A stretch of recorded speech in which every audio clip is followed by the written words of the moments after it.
Para terminar de definir una pregunta de investigación, vamos a tener que revisar la literatura sobre el tema. Esto nos va a permitir, por ejemplo, ver cómo abordaron esta problemática otros autores.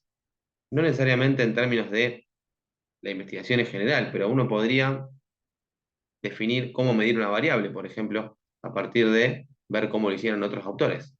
Si otros autores utilizaron el Time Up and Go, bueno, ¿por qué yo no voy a tomar el Time Up and Go? Que incluso me va a servir eso para poder discutir luego con esa literatura. Uno toma decisiones a partir de la literatura. Por ejemplo, el tamaño muestral se define a partir de el tamaño del efecto esperado. El tamaño del efecto esperado se obtiene de la literatura. Hay un montón de decisiones que uno va tomando a partir de lo que se viene haciendo en la investigación en ese campo.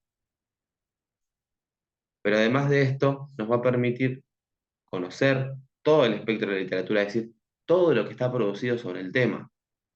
Nos va a permitir saber cuánta información hay. Y esto es muy importante y determina el diseño del estudio. Por ejemplo, el reporte de caso es un diseño adecuado siempre y cuando haya poca información sobre el tema. Por ejemplo, uno quiere aplicar una nueva tecnología en un caso o es un caso que tiene una patología de base pero tiene muchas comorbilidades. Eso generalmente no es abordado en estudios de gran cantidad de personas.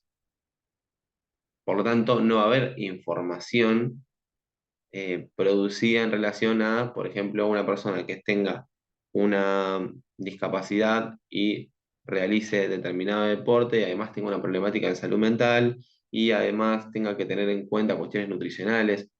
Toda esa complejidad es difícil de abordar en un estudio de gran cantidad de personas, con una muestra grande. Realmente vamos a encontrar en realidad restricciones a la muestra, que son esos criterios de exclusión. Por lo tanto, para ese tipo de problemáticas más complejas, sí es esperable o adecuado un reporte de caso, porque no voy a tener mucha información para resolver esa problemática a partir de la literatura. En cambio, un reporte de caso sobre una pregunta que ya se abordó con una revisión sistemática no va a tener mucho sentido, no va a aportar más información que la revisión sistemática. De hecho, va a aportar muchísima menos información.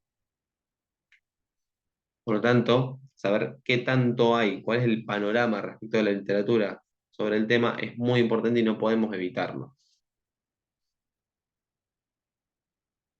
Suele pasar que uno piensa que ya conoce todo sobre el tema, esto nos pasa a todos, y luego va a venir un momento en el cual me empiezo a sentir que no sé nada. Ese proceso es normal luego paulatinamente, mientras más revisemos la literatura, mientras más dialoguemos sobre el tema, mientras más dialoguemos con expertos, vamos a ir teniendo un conocimiento real sobre el tema en cuestión. Pero ojo, no confundan ese primer momento de ya leí algo con conocimiento sobre el tema. Uno tiene que ser realmente eh, conocedor de el panorama completo de lo que trae la literatura consigo respecto a una problemática.